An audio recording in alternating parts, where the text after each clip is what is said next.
Hi everybody, this is Robin Walsh. I'm a scholar of New Testament and early Christianity and part of the BART Airmen team.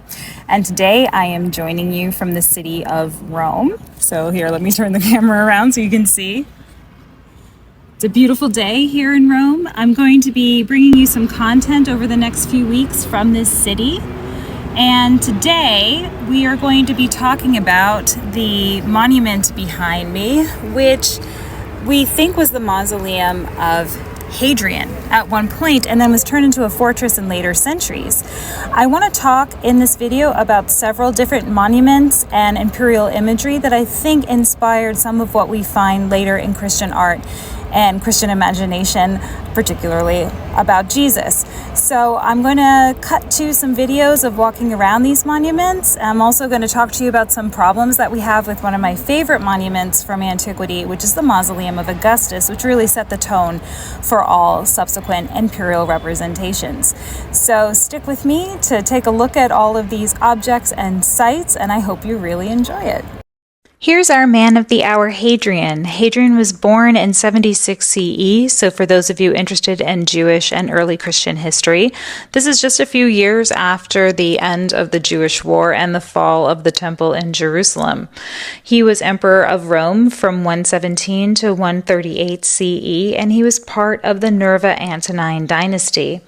I'd like to do a later video on Hadrian if I could, so just a few fun facts about him before we close out on his biography. One is that he brought the beard back in style in ancient Rome. Before this, really, emperors depicted themselves as clean-shaven for the most part. And, by the way, early iconography of Jesus also has him as clean-shaven, and so I don't think that is a coincidence.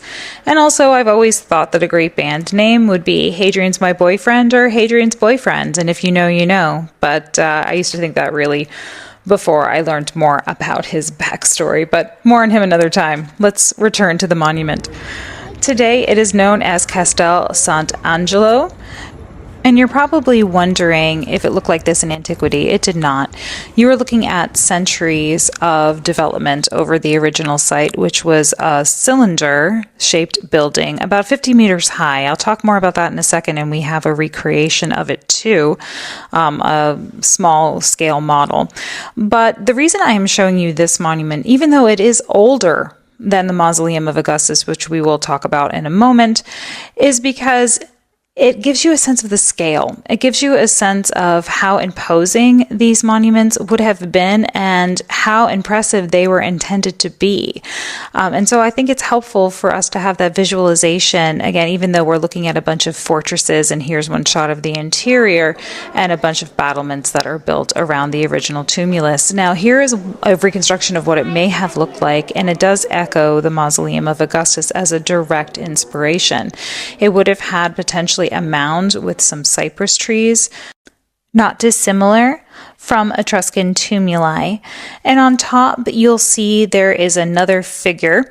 This is probably Hadrian himself. It would have been bronze or gilded bronze, and he is leading a chariot. He would have looked very much like Helios riding through the sky. And now imagine, again, a 50-meter high monument with a golden statue of Hadrian at the top. It would have been incredibly imposing and would have looked as though he's riding across the sky as a god, which is exactly what he wanted to convey. He also positioned this monument along the triumphal procession route that took place near the Tiber. And I want to take a moment to talk a little bit more about the Tiber itself and the other strategic reasons he selected this particular location, because it also bears on our evaluation of the monument or the Mausoleum of Augustus. By the way, by the 4th century, this had to be incorporated into the walls of Rome, the Mausoleum of Hadrian, for defensive purposes, and it fell into disrepair by late antiquity. Okay, now I want to talk to you briefly about the Tiber River. So I'm going to drop the camera behind me. So one interesting thing about these monuments is that they were strategically placed at a turn in the Tiber River.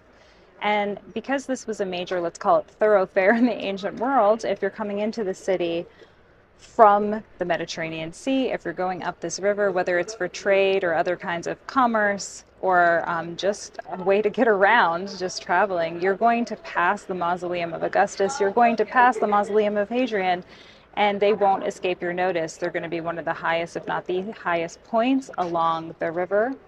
And with the statues on top, especially with Augustus, a golden statue glittering in the sunlight, you can imagine what it's communicating in terms of cosmic power, but also the power and reach of the empire. And then, of course, we're here at Hadrian's mausoleum. This would have been, in later centuries, as we've talked about, a really strategic place for a military outpost, which this became.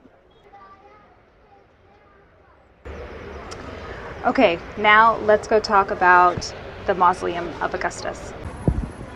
It may not seem like much to look at now, but this is the Mausoleum of Augustus, and in its era, it would have been massively impressive. It was over 90 meters high, and it would have been covered entirely in travertine marble, which is obviously now missing. It was flanked by giant granite obelisks at the entrance that you're seeing here, as well as an obelisk that was part of a horologium. I'll explain what that is in a moment. But much like Hadrian's mausoleum, there probably was some kind of tumulus at the top of this monument. It may have had cypress trees. It may have had a hanging garden. In fact, this whole area, which is called the Campus Martius at the time, was more or less something like a huge garden or some kind of park space. And there were walking paths all around this particular monument. Here's a reconstruction of what it may have looked like. And then let me pause here to show you a reconstruction of how it may have been positioned relative to this object that I just referenced, the horologium. Some quick background though. Now, Augustus was the first emperor of Rome. Before this, Rome was a republic, and Augustus was known as Octavian. We'll do another video on his backstory at some other point, but he becomes Roman emperor around 27 BCE. And what's impressive about the particular structure that we're looking at today is that he began building it in 28 BCE. So he waited a year before he started planning his own funerary monument. He would reign until 14 CE, by the way, so he is emperor when Jesus is born. But this entire monument included not only the mausoleum, but something called the apocalyptic. So this is his quote-unquote altar to peace. He anticipated that he would be worshipped as a god at this altar. But also the horologium of Augustus, which involved another obelisk used as a gnomon, or essentially like the sundial, for a massive, what seems to be, calendar. And what's interesting about this is some people theorize he may have structured this so that the gnomon, the obelisk that functioned like the sundial, pointed at the Areopagus on his birthday. It's hard to say because, unfortunately, we can no longer see what the pavement of the sundial looked like. And this has become an obsession of mine. I have been trying for 20 years to see what that pavement looked like. This isn't even the original pavement. It had to be reconfigured in later antiquity. And I don't know whose photo this is, but somebody was able to sneak a peek at some point of what remains of the horologium's pavement. Today, it's underneath a series of shops, a church, and some cafes and an apartment building.